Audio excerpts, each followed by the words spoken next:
Welcome to the Fearlessly Authentic Sash and Soul podcast, the show that goes beyond the stage, prioritizing a healthy mindset, overall well-being, and triumphs in the pageant journey. In each episode, we dive into the transformative power of embracing authenticity fearlessly. From mindset mastery and self-care strategies to success stories that inspire, this podcast is your go-to guide for navigating the pageant world with confidence and resilience. Join us as we embark on a journey of self-discovery, empowerment, and celebrate the stories of those who fearlessly embraced their authenticity on the path to pageant success. I'm Lila Sherry. And I'm Rayanna Johnson. Welcome to Sash and Soul. Hello, beautiful friends. Welcome back to Sash and Soul. We are so excited for yet another amazing guest to be on with us today. With that, I'm going to let Lila go ahead and introduce Rachel. Rachel is here with us. I'm so excited. Again, somebody that I've seen on social media. I feel like I know, so seeing her face right now is so fun. She is a visual arts teacher who has dedicated her life to building emotional wellness of youth across the United States. We're currently recording this during Teacher Appreciation Week, so I want to start with that for a group of people that make such an impact so many days out of the year and need that recognition much more than a week. But anyways, she is currently Mrs. Petite USA, incredible. And I will let her talk all about this and all of her years of service. And right now she is a 2024 Minnesota Teacher of the Year finalist. So clearly very accomplished.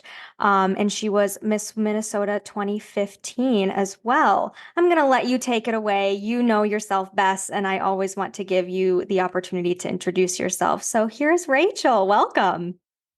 Thank you for having me. I'm so excited to be here, Lila and Rihanna.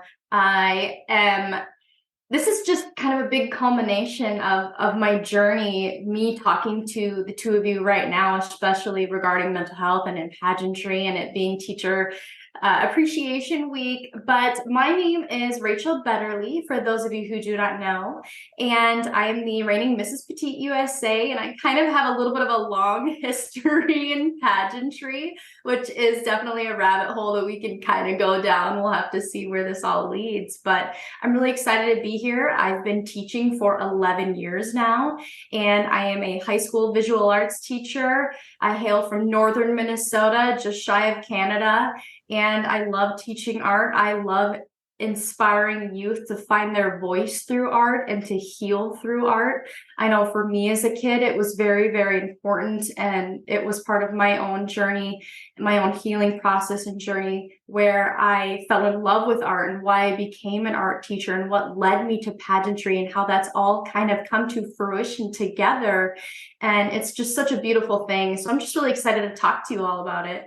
Let's go down that rabbit hole because I want to give people an idea of kind of, you mentioned before we started recording your journey and how it's a little bit unconventional.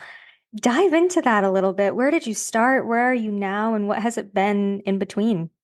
Sure. So as far as my pageant journey goes, I actually started, I kind of always bury this one under the rug because I feel like it doesn't count, but it should technically count. I got a flyer in the mail for National American Miss. I grew up, I know, right? I grew up in Hastings, Minnesota on a hobby farm.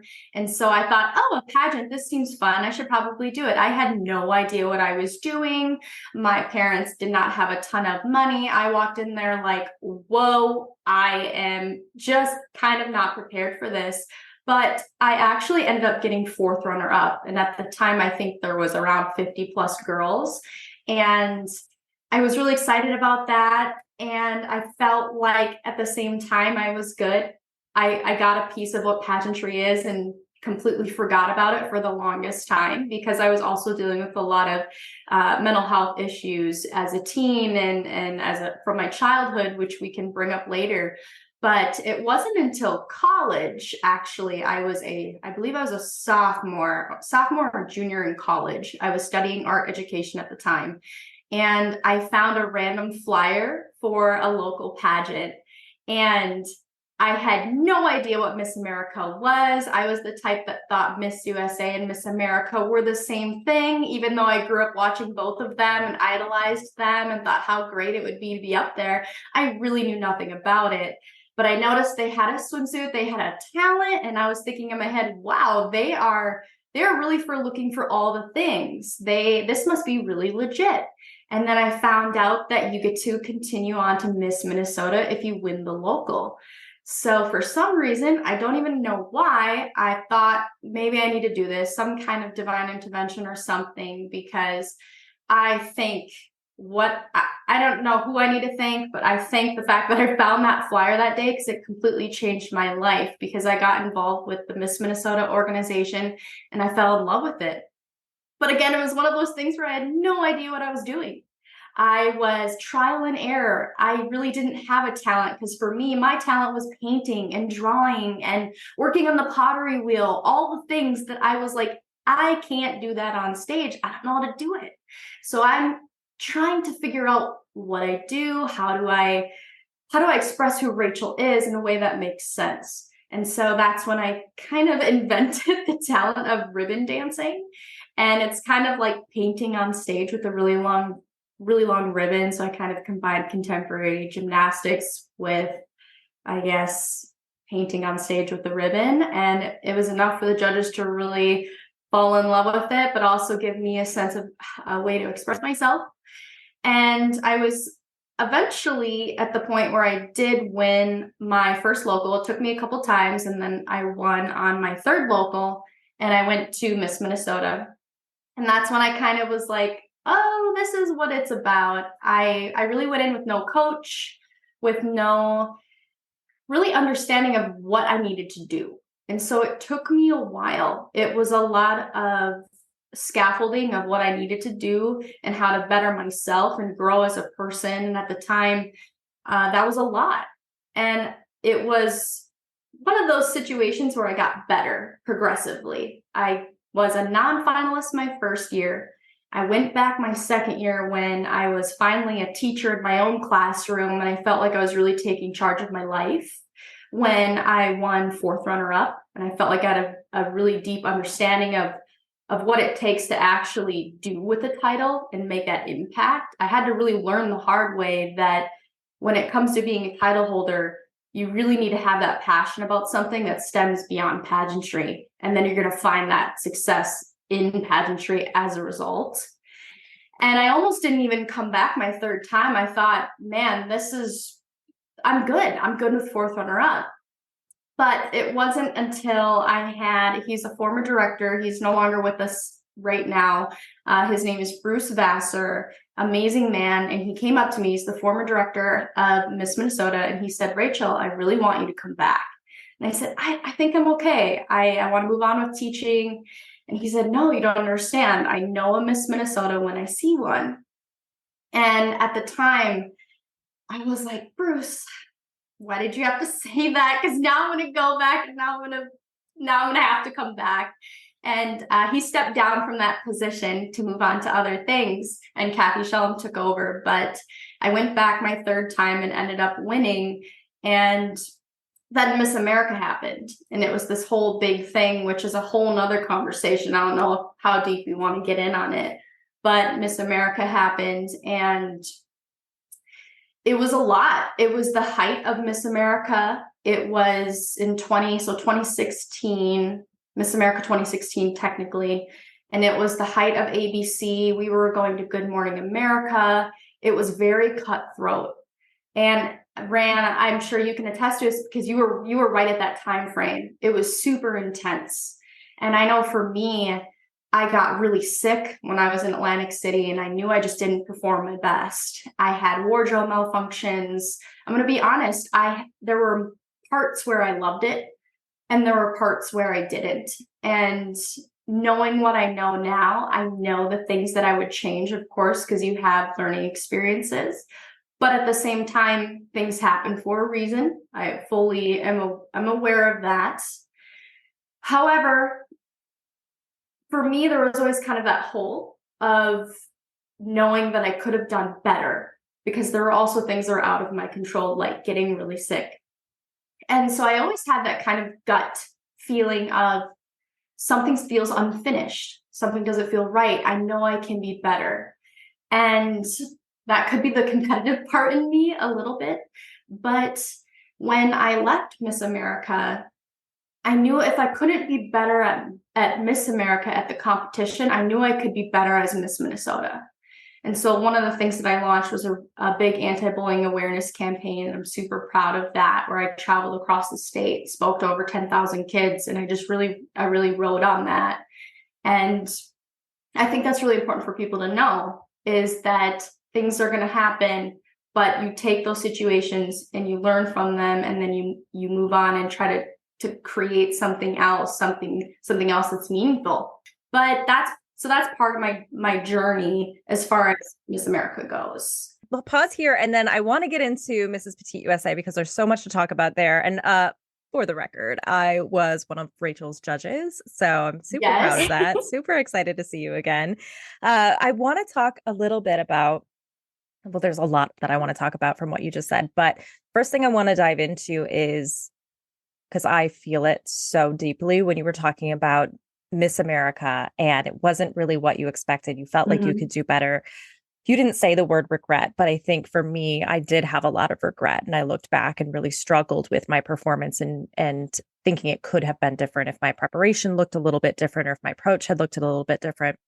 But I think so often what we're seeing on social media is the women that come back from Miss America, and all we hear and see is how great of an experience it was and how much they appreciated and the friendships that were made.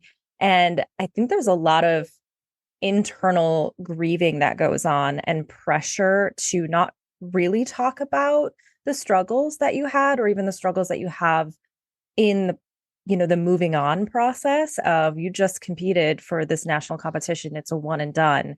And then there is a whole process afterwards where you're coming down from that experience, and there may be regrets and there may be, some sadness with that. And I don't think that we hear women talking about that enough. So then it puts even more pressure on future classes of these national competitions coming home and feeling like they're supposed to feel a certain way. They're just supposed to be grateful and have had such an amazing, incredible, life-changing experience. But I think more often than not, that's not the case for most of us that have gone to that level. So I want to hear you talk a little bit more about some of your experiences, if you would, about, Miss America, what your preparation looked like, what your experience looked like there, and then coming down from it afterwards. Absolutely. You hit the nail on the head. And at the time for when I was competing, coaches were taboo, or they made it seem like they were taboo. So they had them under the table. And so I was always the notion of, I don't need a coach. And I won Miss Minnesota without a coach because I believed it was taboo and I could just do it all on my own.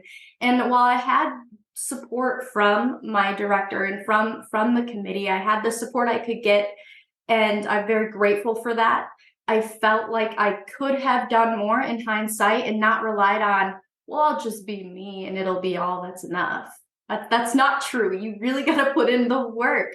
And had I known that, I would have definitely changed some of my preparation. I would have focused more on interview. I would have really crafted what makes me Rachel. And at the time, I did not have that. I did not have my story developed.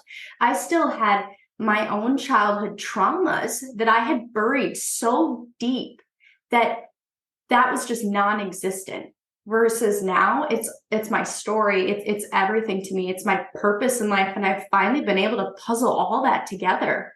But that takes a lot. I think maturity comes into it as well. I think life experiences come into that as well. Having my own children really opened my eyes to my own childhood and things that happened to me. But as far as Miss America goes, I buried that so deep. So I didn't even have that. And I think about when I focused on the wrong things. So for example, I was always known as swimsuit. She's the swimsuit winner. She's got the rock hard abs. She's a shoo-in to win lifestyle and fitness. And so I just rode on that so hard when I did not need to do that. I was focusing on all the wrong things. And here I was just trying to focus on winning preliminary swimsuit. Well, guess what? I didn't win. The winner came completely out of left field. And that's what happens sometimes. You could think so-and-so is a shoo-in, and it just might not happen. It probably won't happen because different day, different judges, right? And so part of it is, are you focusing on the wrong things? And where do you need to have that mindset? Where do you need to have that real preparation? Where does it matter? And at the time, I was focusing on those things that didn't necessarily matter. Did you use a coach when you prepared to compete for Miss Petite USA? I did. Mrs.? Okay. I did. So I didn't start, well, actually, I didn't start using a coach until then. And even so, when I was essentially done with my time with Miss America, I took a break. I didn't even think about pageantry, actually. And I got married. I had my 2 sons, Ryland and Nash, who are now 3 and 5. And then it was when motherhood hit, and I felt that, yes, I loved being a mom. That's a great part of me. I felt like I was losing myself. I felt like I was losing the things that made me Rachel. Yes, motherhood is a part of me, but it is not all of me.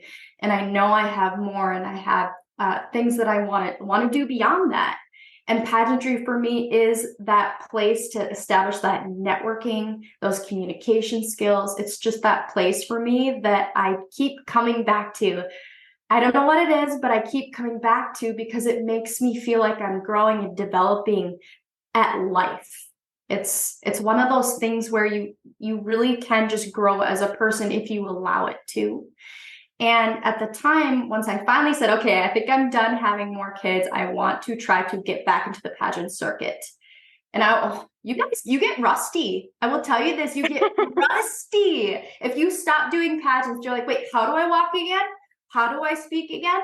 And so I went into Mrs. Minnesota. I decided to compete in Mrs. competitions, which is a whole nother ballpark.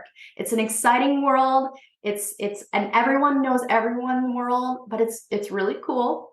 And at the same time, though, it's really interesting because in Mrs. Pageantry, you are opening up this a sense of it's the family now. It's also thinking about children and balancing that in your life, but then you also have the financial component to it as well. And different women have different financial needs. And so I competed for Mrs. Minnesota, feeling very rusty without a coach. And I feel like I barely won that, but I did. And then I went on to Mrs. America. That's what I should have got that coach right there, because I had no idea what I was getting into. I knew nothing about Mrs. Pageantry. I was going off of my experience of Miss America, which is not what you should do, because Miss America is its own entity, and it has its own style of competing. I had to learn that not everything is like Miss America, and I had to break that a little bit. It was partly to my advantage because of the communication skills, but at the same time, I had to shift perspectives. So Mrs. America, when I competed for that in Las Vegas in 2022, that was also another thing that did not go how I had planned, because I wasn't preparing the way that I should have. I was trying to go back and fall back on old habits. But it was once I found a coach, I kid you not, where she helped me really kind of put it into perspective about how I needed to be successful, but also just thinking about my life in general, kind of that mindset prep that we kind of talk about and what you guys talk about is so essential. That's where I started seeing that success, because I was able to connect those pieces. You talked a lot about just that personal growth on your way to winning Miss Minnesota, and now it sounds like into the Mrs. Pageantry career that you've had. What has that personal growth looked like for you? And I mean, this may be a time for you to talk about, even you've mentioned your childhood trauma and battling mental health when you were in middle and high school, and I'm sure beyond that. So what was your approach to your own well-being and personal growth throughout this whole journey? I really think that when it comes to finding growth in pageantry and in life, it really stems down to assessing those things that might have happened to you that are hard to talk about. And this is different for everybody. But for me, what really caused my growth and my success in pageantry and how I was able to walk into Mrs. Petite USA feeling so whole when I was in the interview with you was because I took a deep dive into my childhood. So for those that do not know, I am a survivor of childhood sexual abuse. And I can finally say that now without breaking down crying, because if you would have asked me a year or two ago, would not have happened. And I buried that very deep for a very long time. And I didn't even talk about that when I was Miss Minnesota. That's how deeply buried it was. And it wasn't until I started preparing for Mrs. Petite USA and really thinking about why I became an art teacher in the first place and why I feel so connected to art, because I knew it was something that I always loved to do ever since my childhood. I swear I was drawing before I could do anything else. And I really had to take a deep dive into why that was. I was never able to connect why that was, just simply tell people that I loved it. Now I have that why, I have that sense of purpose, and I feel like that's all just kind of came together. And it's because of that I feel like I'm finally able to put all the pieces together. I feel like that's finally how I was able to comfortably talk about that just at my Minnesota Teacher of the Year interview, where we had to interview in front of 17 judges for a half hour straight. Thank you, Pageant Experience, for that. But we had to talk about those things that made us why we were a teacher, why we decided to do what we do, and how you make an impact on kids. And it all stems back to my childhood. And thinking about that growth, it's tough, it's hard, but I encourage anybody out there listening to really think about your story. Even if your story is really dark and you feel like it's really hard, I think somebody needs to hear your story, and somebody is going to connect, whether that is in the pageant world, whether it is at a job, whatever it may be. Your story matters, and it's what separates you from the other people competing or just people in life. Well, and I think something to point out that I think is beautiful is when you said, I can finally say that without breaking down. You had to put in work, you had to put in time and reach out to resources that helped you heal. And that healing can take time. And then you get to a place where you can share that story. And I think that is such a powerful message to say that take care of yourself first. And then, yes, people need to hear that story. And I think for me as a coach for mindset and communication, and even in my pageant days, when I, similarly to you, like had that very personal, deep story that was my passion, that drove my pageant career. In helping others heal and relating to others, it almost kept me accountable to take care of myself. And now I do that every single day as a coach. It holds me accountable when I'm trying to help others. And I'm just wondering what that's like for you now as a teacher with your platform of art and healing. I think part of it, the biggest thing for me when I'm trying to help others is just to give them an opportunity to speak their truth, however it may be. And for example, as an art teacher, there's a lot of students who have a lot to say, but they have a hard time vocalizing it. And so for me, as the art teacher, to be able to help them vocalize what they want to say through their art is one of the most empowering things you can do, because specifically a lot of creative kids struggle with a lot of mental health issues, or a lot of creative kids will come from trauma, or they might have domestic violence in their life, whatever it may be, financial insecurity, because art tends to be that beacon of control for them. So when something's happening in their world, a lot of the times they'll go to that. They'll go to their creative realm and just dive deep into that. And I'm very aware of that. And so when students are in my room, and if they're having a certain kind of day, a bad day, a good day, whatever it is, I really try to just tap into that and and welcome that. It's like, you have dark art. I want to see it. I love the dark art. The dark art actually does very well in state competitions. People want to connect. People want to have emotion and feel that emotion. And even in things like pageantry, they want to connect. It's all about connection in the end. And teaching is the art of connection with kids. And that's really what just kind of motivates me, what keeps me going, what makes me passionate about my job, because every time a student makes something, it's different. I've never seen it before. So I don't get bored. I just feel compelled to kind of help them find their truth and speak their truth. I'm wondering, sometimes I meet clients that don't feel like they have a powerful story because fortunately they may not have had some kind of a significant trauma that many of us, I know Lila has used her story, her family's story and upbringing, being first generation Chinese American, really to propel her message forward. And oftentimes we're saying, connect with the judges, lead with your passion, know your why. What would you say to anyone that's listening that maybe feels insecure or has a limiting belief that they don't have some kind of passion or powerful story to share? That's a really good question because it's a hard question. I think that even if you don't feel like, you don't need to have this trauma oriented story to compel the judges, I should say. You don't need that. You really don't. But what you do need to have is truth.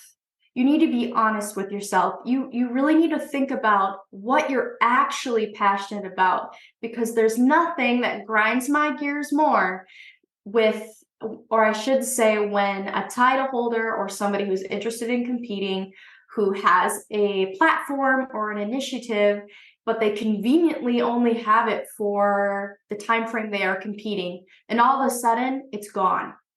All of a sudden you hear nothing. And we see that far too much in pageantry. I think we just see that far too much in life in general. What I challenge people to do is really take a step back and think about, is this really me? And is this really something that you would continuously see in your life beyond pageantry? And right now, I think that it's stuck a little bit with some people. I really want people to think about, does it actually fit you? And if it feels like it's work, like you have to really try really hard, then it's probably the wrong thing. And I would add to that too, if you don't know what your truth is and what is interesting and intriguing to you, something that you could really build a program off of, then you might need to do some personal work. You might need to do some self-exploration. And I don't mean to sound harsh, but I kind of mean to sound harsh. If pageants are your life and you don't know what you're passionate about outside of pageants, then you need to get a life outside of pageants. 1,000%. That's so true. It's like you should be able to take away all the sparkle, which is great, right? We all love sparkle. That's the fun part of pageantry. But you should be able to take it all away and still see the layers of who that woman is. I just got goosebumps. Yeah. Right? It's so true. You should be able to take away the sparkle, but still see the essence of who she is. And I think that's what more women should focus on, less about the costumes or the evening gown, even though that's fun. Don't get me wrong. You had 2 killer evening gowns at Mrs. Petite USA. Like, I'm not kidding. She comes out in prelims it was the red one that you came out in prelims, right? And I'm just like, oh, that gown. But what was so fun is that we could tell you were having some trouble walking in it. So then the next night she comes out for finals and it's this fabulous blue, like ombre, different colors, like looks like water, and it's just draping over her. And I'm like, oh, flawless. Love it. It was so perfect. Well, thank you for that. What was so funny was I've always loved my blue ombre gown. It was inspired by Minnesota, designed for that. And when I was competing for Mrs. Minnesota and Mrs. America, I got a lot of really bad feedback about that gown. And I wanted to wear it at Mrs. America, but I let this is where if you let too many people in, it's not a good thing. And that was that fault that I had, that I let people take over my gut feeling. And I went, I'm not going to do that.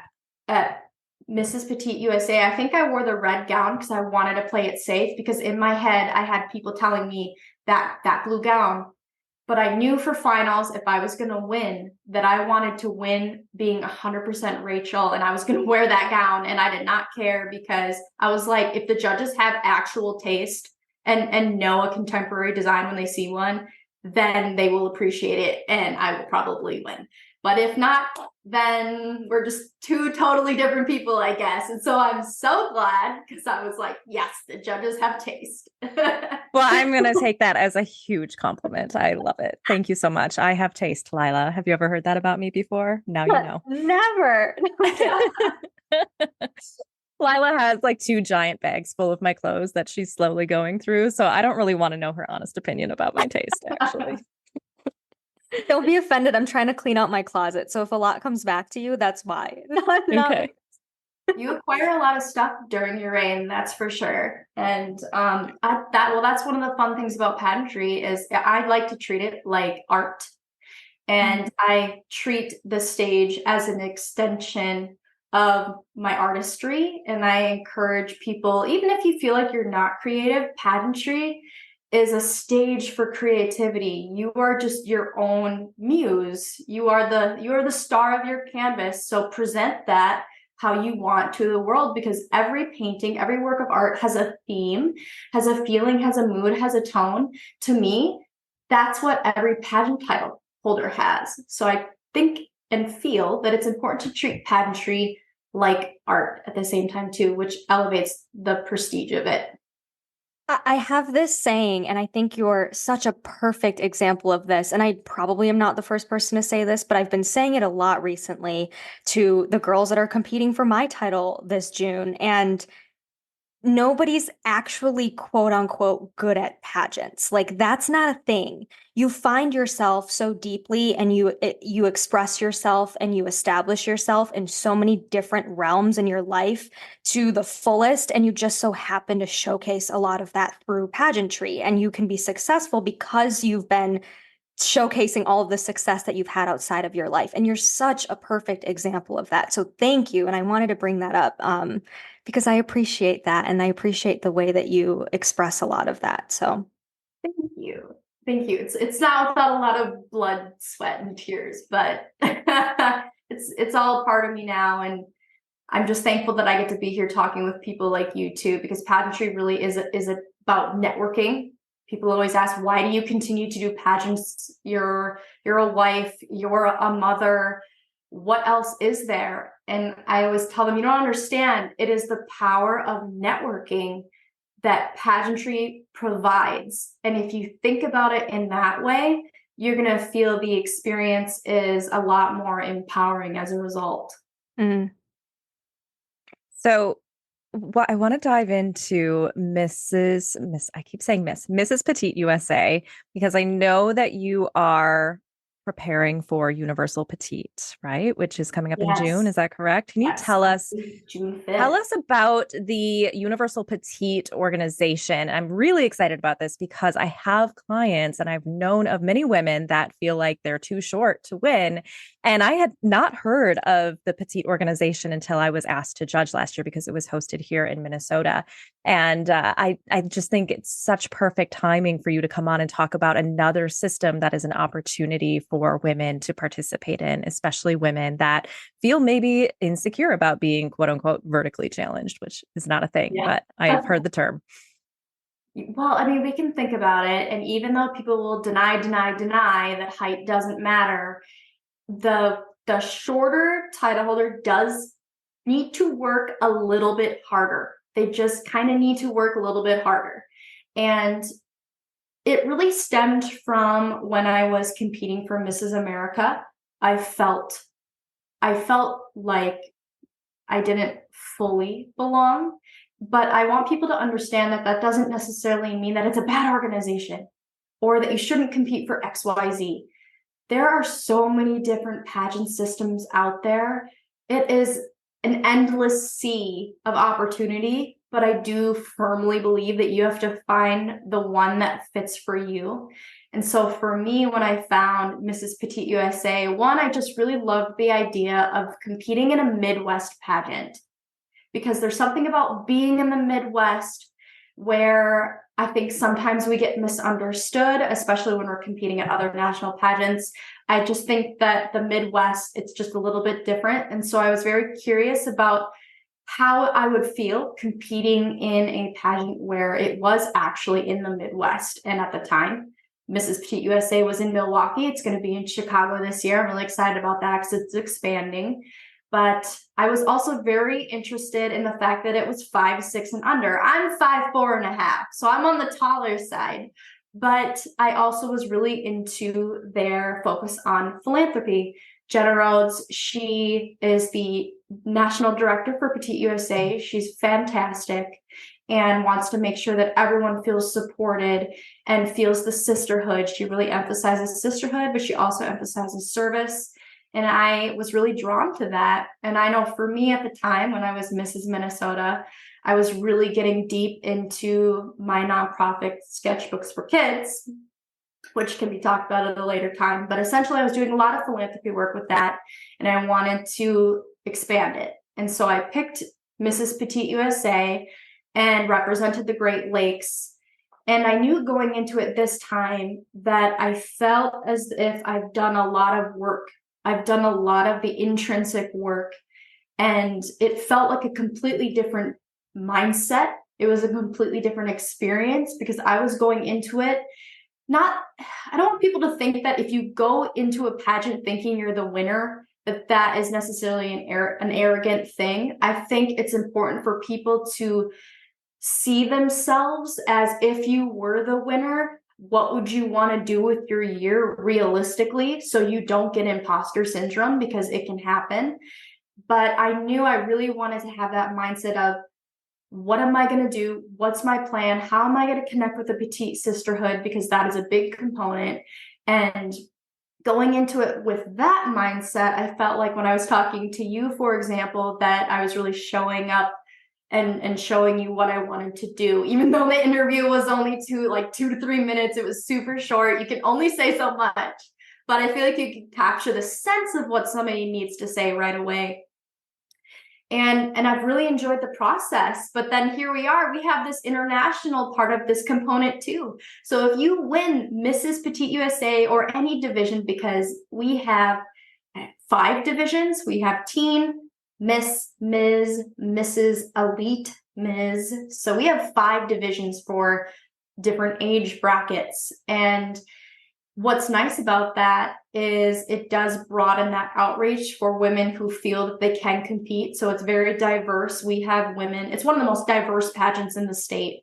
And that's one thing that I really like about it, is the inclusivity. And now we're competing for Mrs. Universal Petite, which is my division. So Mrs. Universal Petite. And interestingly enough, it's on a cruise ship. So fun. It's on a cruise ship. I can tell people that I've never done that before. Never in my life have I competed for a pageant on a cruise ship to Mexico. But you want to know something? I'm so here for it. That's awesome. Here for it. Lila, I feel like we should maybe just go on the cruise and, record episodes, and I just be there to support Rachel and the other USA women. Unfortunately, it's like, a couple of weeks before you give up your title. I'm sure you're really busy, Lila, but I think we could maybe make an exception and you can just absolutely. I'm there. I could go for a cruise. It'll be fine. To Mexico? Incredible. Oh my God. So it's really exciting because other petite women from around the world are going to be coming to the cruise, and we are going to be competing. And it's really exciting because from what I've heard, it's very similar to Petite USA, where there is that sense of sisterhood. And Hazley Corp, who is the international director, is really big on that. And I think that it's just going to be an amazing experience. I know for me, I know what I want to do, and that is inspire universal healing through the art, because I firmly believe that it doesn't matter what you speak, where you're from, but every person deserves to heal and find that sense of expression through art. It's a universal language.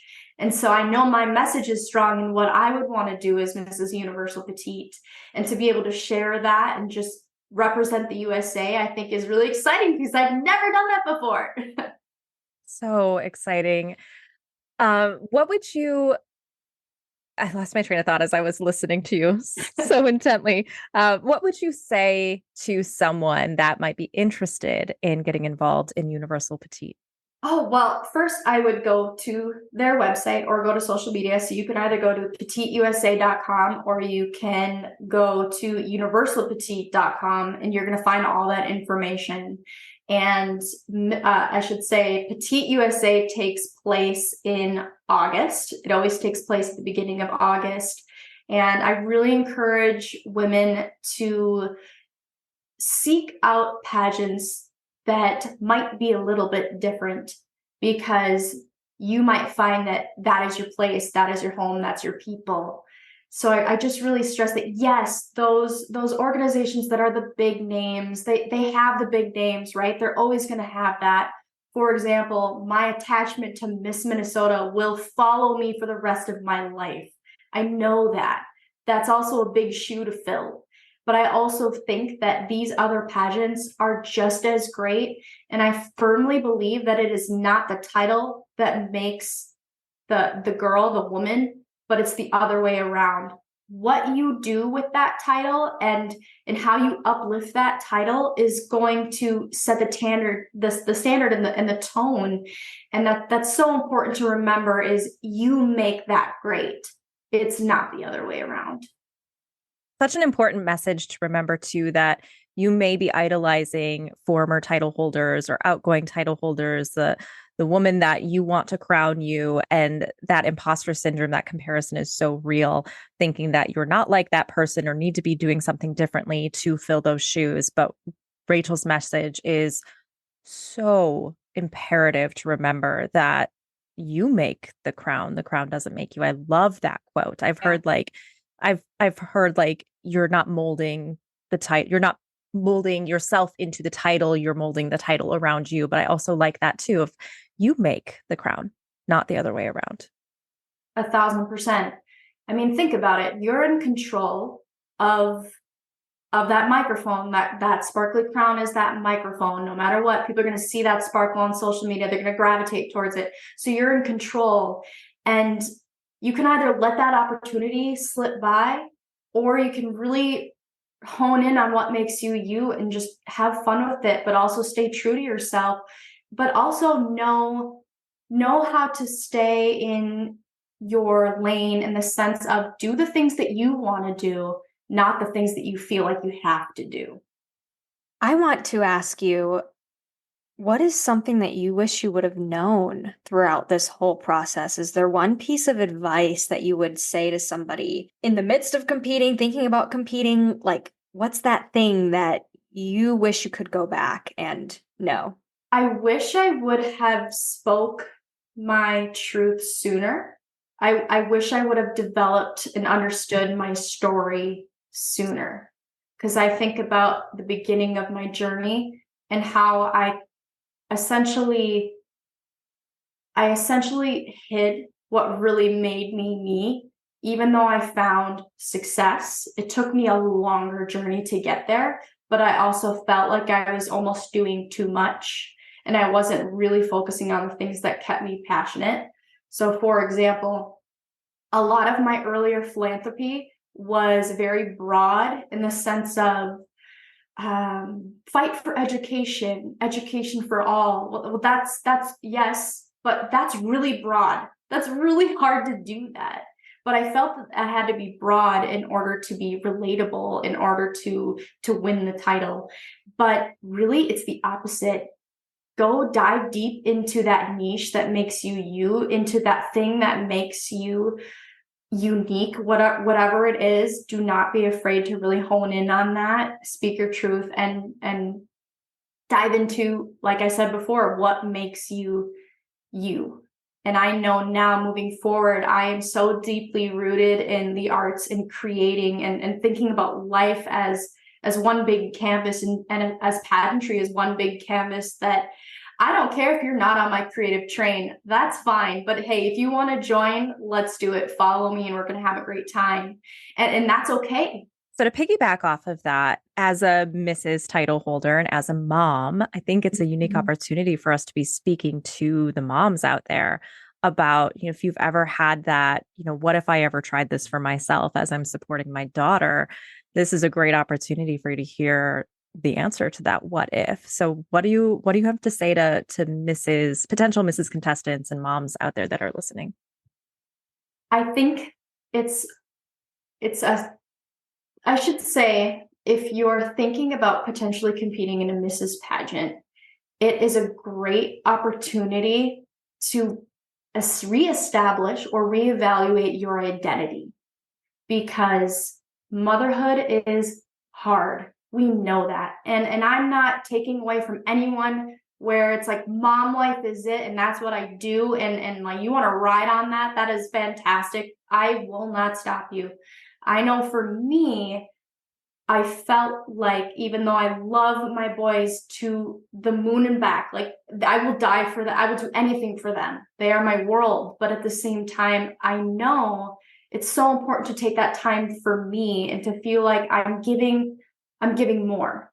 And if you feel like you want to also give more, you're going to also find that because of that, you are building yourself as a person, which is elevating you as a mom too. Because you're going out into the community, you're standing for something, you're showing your children that you believe in XYZ, and they are seeing you step into that spotlight and take center stage and advocate for something. Think about what that's also teaching them.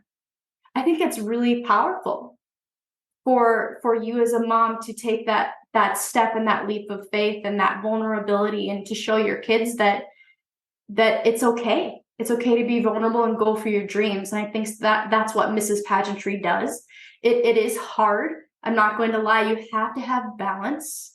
You also kind of need a little bit of support, because without that, how are you going to be able to compete for the pageant? Sometimes for your national pageant, let's say you compete in a Mrs. pageant, you might be gone for 3 to 9 days, depending on the pageant system. And those are all questions you need to ask yourself. Is what pageant works best for me and my family lifestyle? Because there's many Mrs. Pageantry, or Mrs. Pageants, I should say, that might not fit your lifestyle, but I bet there's one that is. And it's going to feel a little bit scary. You're going to feel like there's so many women who come from so many different walks of life and have so many different successes. Because if we think about it, when women are married, typically they're older, or at least a little bit older. They have more experiences with their job. They have a stronger foundation with their family and their husband. And there's so many different dynamics and women that you meet.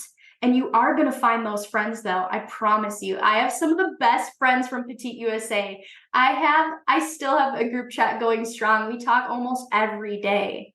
And if you allow yourself to just open yourself up to friendships like that, you are going to find other married women who have those same values as you. And you might also find women where you are like different values, but that's okay. I'll respect you, but I'm going to hang out with these people. And that's okay too. That's the beauty of pageantry, right? We gravitate towards certain people based on who we are in our identity and our life experiences. And so it's going to be scary. I'll say that a little bit, or you might need to dust off your heels and repolish and get a coach and reassess kind of who you are if you are a former title holder. And that's okay too. Just know that things are going to be different from when you first started. And it's okay to change even as a Mrs. contestant. Okay, I would be remiss if I didn't ask you about how you handle haters, because I could only imagine the the comments about you doing what you're doing right now, which is carving out space for you to do something you want to do outside of motherhood. I'm going to be honest. If there was a lot of hate, it wasn't something that I heard directly. Good. That's a big part of it, is it's under the table. Or I think it's very easy for a Mrs. contestant to come across as very intimidating in the real world, because now here you are, you're this mom and you're Mrs. XYZ, you're doing this with your philanthropy, you're doing that. That's a lot of hats to wear. And I think you can come across as intimidating, or I don't know, some people might think something negative, but I haven't had things said directly to me where I really felt it hit or anything like that. I think it's more so why. People don't know why. So they see who I was then, and then I think it's easier for them to ask, why are you still doing this? What are you getting out of it? You've already won, or you've already done this. Why now? And it's one of those things where you don't necessarily have to explain yourself to everybody. The people who are going to want to ride with you and continue to support you, they're gonna do that. For example, I have people who have still donated to my causes, who still support me, who still follow me, that are like, yes, you do that. You do Mrs. Petite USA. You compete in pageants.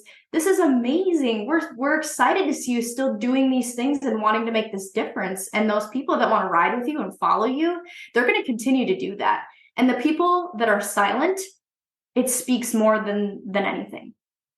When they're silent, it says it all. And that's okay.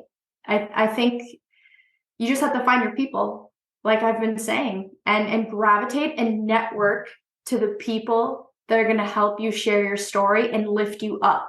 You're going to get to a point in Mrs. Pageantry where you're going to feel like people can bring you down. You're going to reassess the people that you surround yourself with in your life.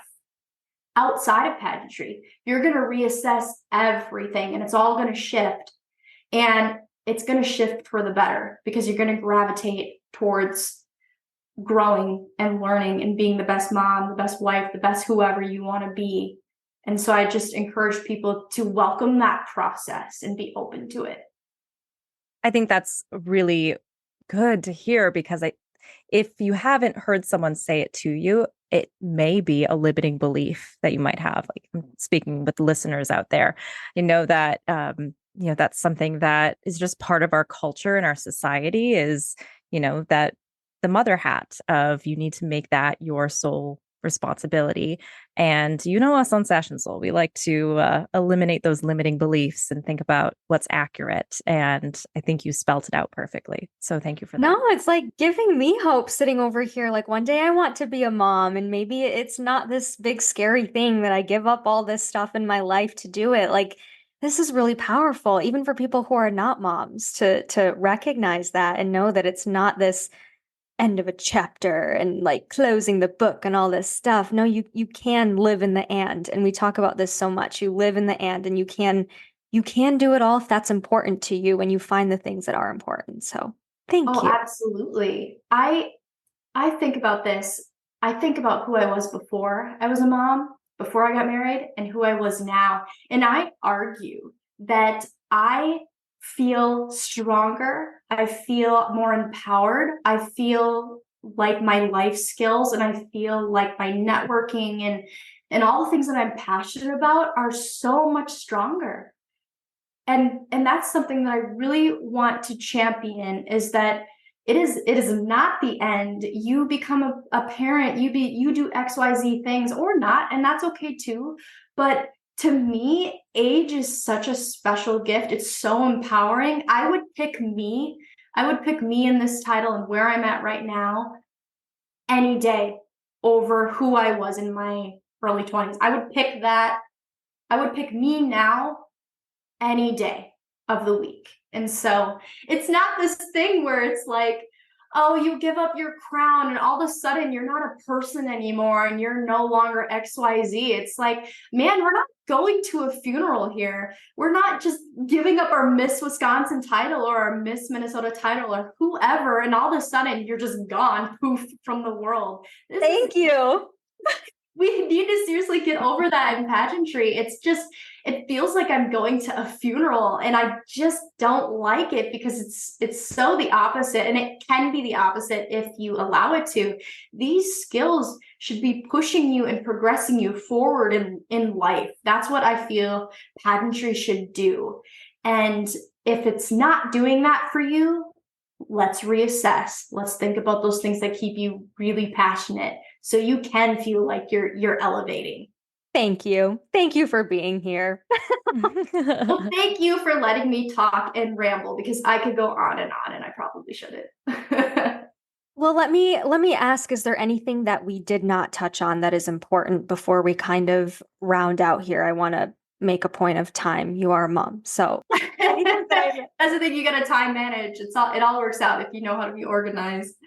I think we really talked a lot of great things and a lot of just realness things when it comes to pageantry. And I just want to encourage women to not be afraid of trying a new pageant system. Don't let other people's perceptions of you and who they think you are, don't let that stay if you don't want it to. Take that leap, take that jump, and you're going to find that there is so much more comfort and fun on the other side.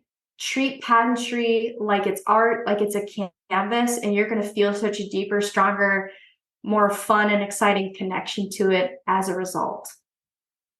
Beautiful. Beautifully said. Rachel, thank you so much for joining us. I'm sure we could continue talking for hours, but like Lila said, we should let you go and get back to your night. And good luck to you on the Carnival cruise here in June. We will be watching all over the gram to see how things go. And thank you. I will do all the posts. Don't you worry. Good. I do love watching you on Instagram. It's very fun. So thank you for all the content that you create. And we will be dropping Rachel's info so you can follow her and follow her journey as Mrs. Petite USA on her way to Mrs. Universal Petite in June. So great. Thanks, guys. Thank you, Rachel. Thank you so much for listening. Be sure to tune into our exclusive episode with Rachel Betterley, where we go even more in depth and hear Rachel's thoughts on the pageant industry. Be sure to subscribe and follow us on socials at Sash and Soul to keep up with the latest guests and industry experts. As always, stay well, and we'll see you next time.